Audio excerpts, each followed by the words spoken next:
when the price of bread goes low, your demand for bread will expand. You see, that's elasticity.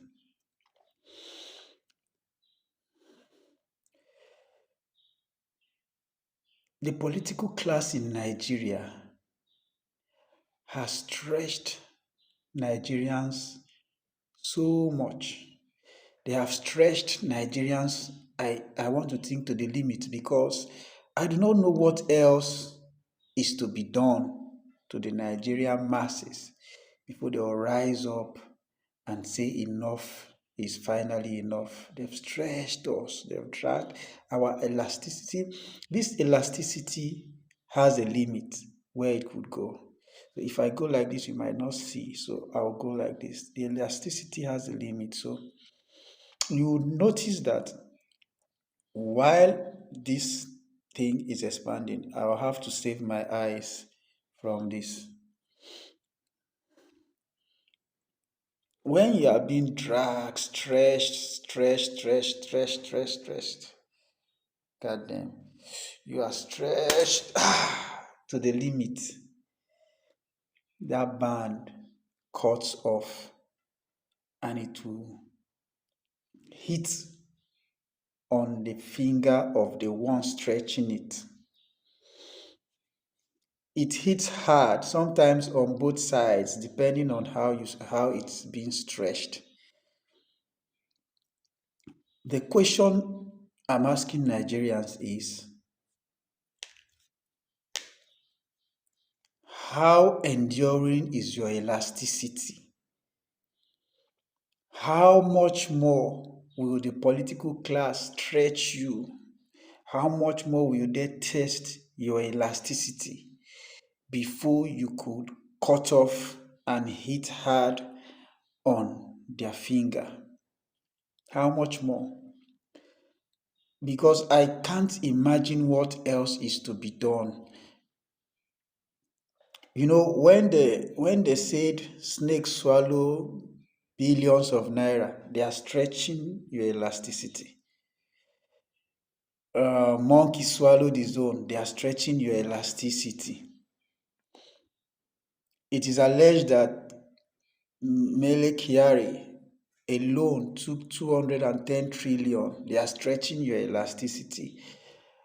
The Senate declared him wanted, and I heard that the Senate president came back and declared him unwanted. They are stretching your elasticity. Or your states, school children and their teachers, the math teacher was beheaded. Over 1 month, the children are still in the bushes. They are stretching your elasticity. Take it to Borno State, take it to Katsina, all over the country. Insecurity has become like a birthday party in Nigeria. They are stretching your elasticity. Recently, Ekiti State election, it is not, when you call it vote buying, it's an understatement, because even the electoral umpire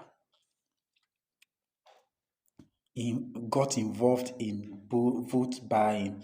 They are stretching your elasticity.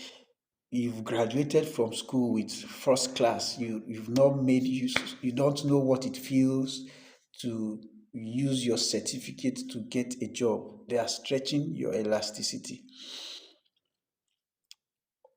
All of these variables, I can go on and on and on. All of these variables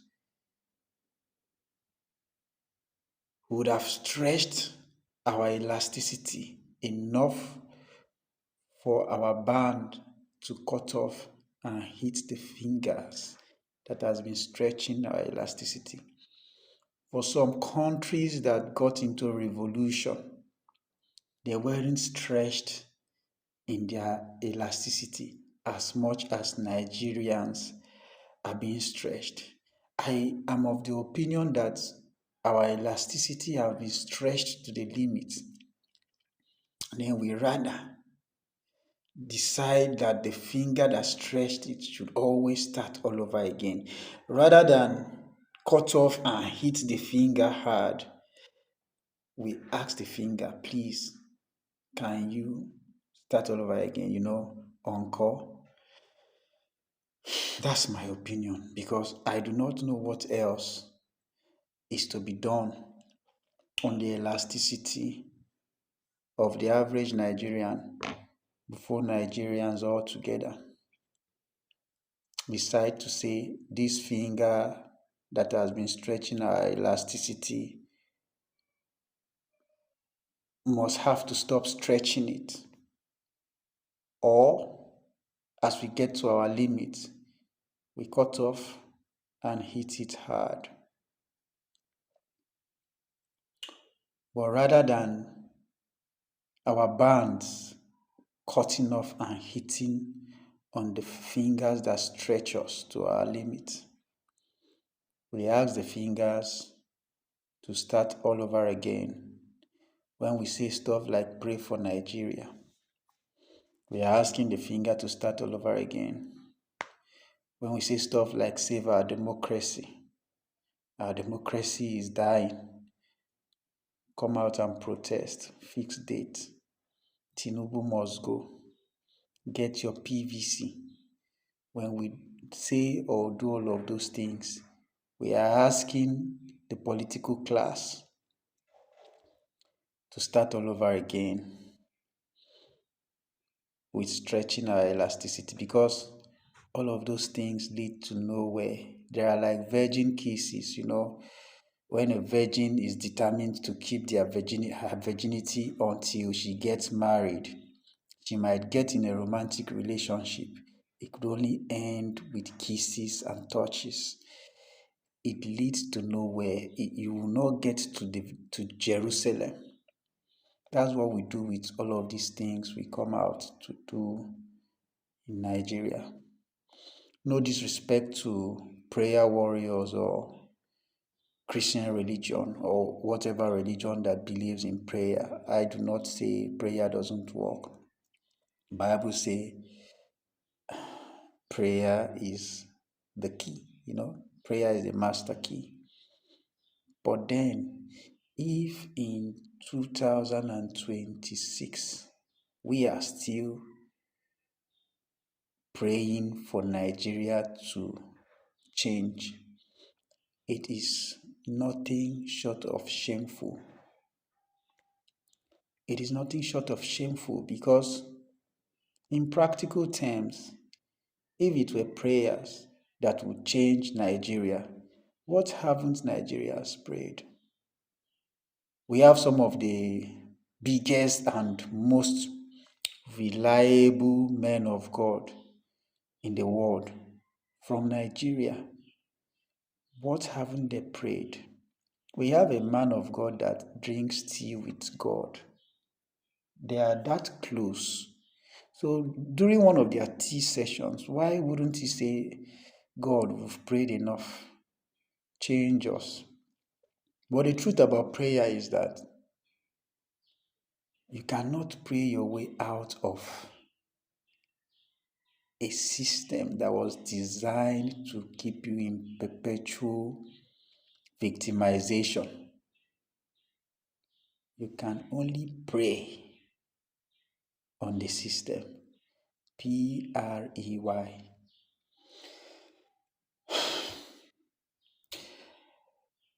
Do you know what prayer does?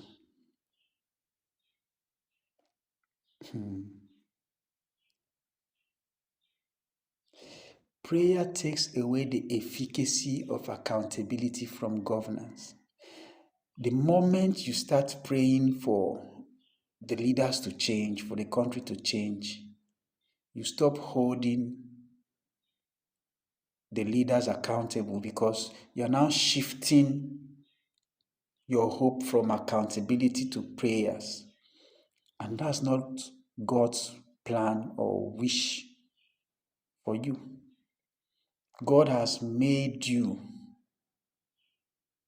to be able to hold your leaders accountable. if you read through the Bible, you would see where the people rose up. Some with support of their priests, modern day pastors, reverends. There are so many. I have spoken about that on several occasions. If the people from where you copied the religion do not pray, sometimes they pray and then they go out to hold the leaders accountable. There is no record of people just staying somewhere and praying and then bad leaders start becoming good. Fuel prices start dropping. God is not a magician and God doesn't make mistakes. If the people who introduce the religion to you, like if you go to America, you go to US, you go to Middle East where is Christianity or these religions originated, they do not pray for government to work. Israel is always fighting war battles. Why don't they just pray and say, Father, in the name of Jesus, destroy everybody in Iraq? But God has given them the wisdom to manufacture, ballistics and fight. But when it comes to you who borrowed that religion from them, who God has given the same wisdom He gave to them, you go down on your knees to pray, and the nonsense continue. Save our democracy. Our democracy is dying. As a matter of fact, you can only save something that is available. Democracy is non-existent. How do you save something that is not available? There need to be availability for salvation. Our democracy is dying. Who is killing it? Where is the democracy? For there to be a kill, there would have been an availability. We do not have a democracy, so you cannot kill what you don't have. You need to first have a democracy that can be killed. And as long as we shy away from this truth, sometimes it is a weaponized ignorance. They make you think you are a system that practices democracy when it isn't so. It is autocracy. It is oligarchy. Before you know it again, people will come together and say, let us protest. There are a series of protests that have happened in Nigeria and nothing changed. The thing about protests, especially in Nigeria, is that protests, most of the time, are false flags of government. Just type false flag on your browser and read the meaning of false flag.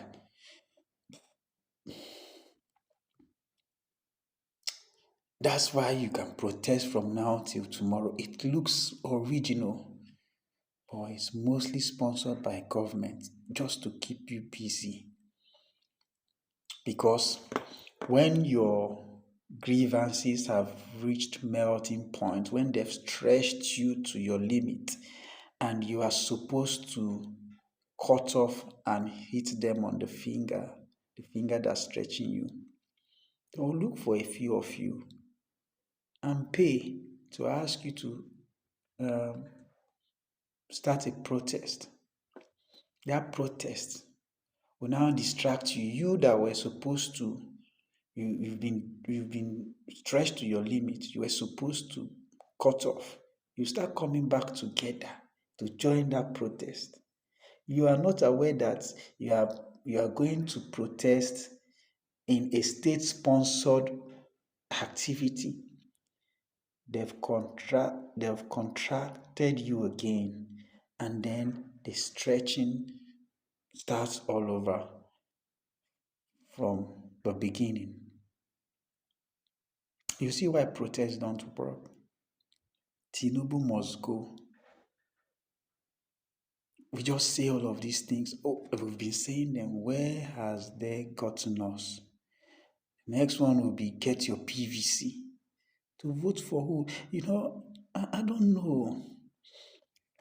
I think a wise person said when you keep doing a particular thing over and over again, it is impossible for you to get a different result. So why do we keep voting? Every day we are voting, we are voting. We've started voting since how long? Nothing has come out of it, and then we still want to go and vote. But let's just say we are voting. They just voted in where is it called? In Ekiti State. It was so obvious. It was an eyesore what happened in Ekiti State. The way the Nigerian system plays is that it will tell you what the future holds right in front of your eyes, but you Nigerians don't do anything with it. What happened in Ekiti State is a foretelling of what is going to happen in Nigeria in the general election in 2027. To get your PVC vote is all for what? Election is a distraction. And then again, quite importantly, for those people who always say the international community is watching, the world is watching.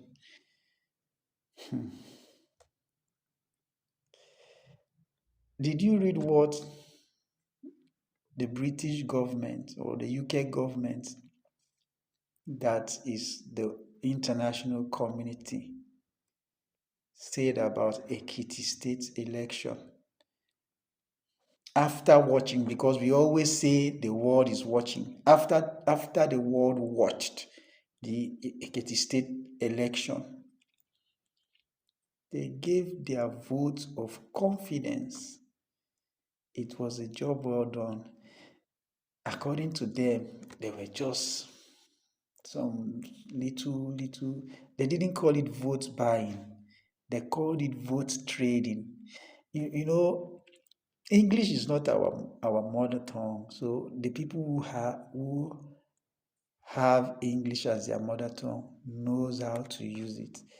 We are busy calling it vote buying, putting the blame on the ones who buy the vote and exonerating the ones who give out their votes in exchange for money.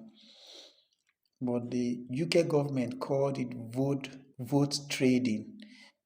Trading means buying and selling, exchanging of goods and services on mutually agreed terms. So we will both agree that I will give you my vote over a certain amount of money, say 10,000 naira, and then I'll give it to you, and you give me 10,000 naira. It is trade. It's not buying. When you call it buying, it's like it is the politicians or their agents who are solely culpable. But trading would include the buyer and the seller.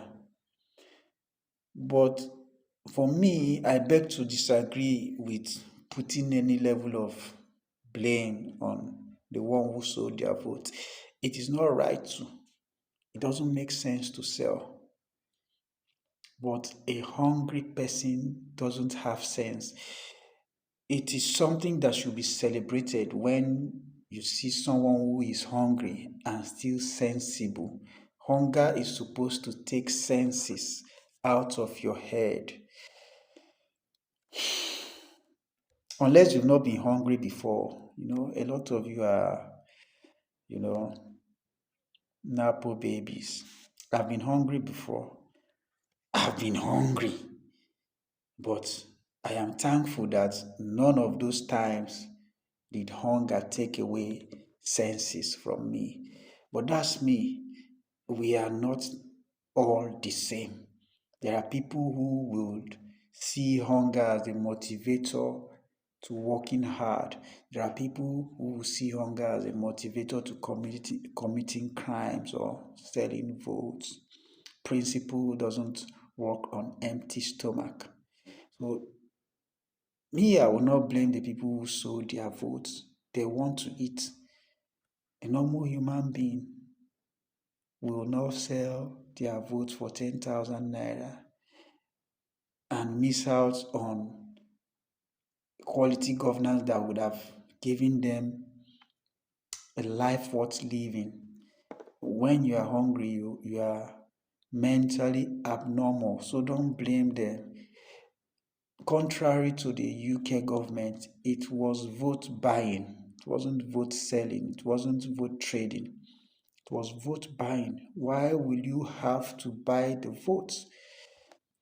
Though it's a political strategy, just like Bob Marley said in Ambush in the Night, they keep us hungry, you know, so that when we see 10,000 naira, we think of what meal it will get for us at that moment, and then we give them our vote. So elections are a distraction in the Nigerian state. But having said this,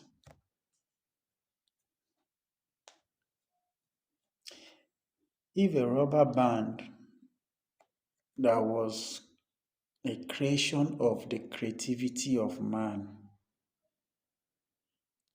an inanimate object, could be reasonable enough to cut off at the point it was overstretched and hit hard on the finger of the one who stretched it.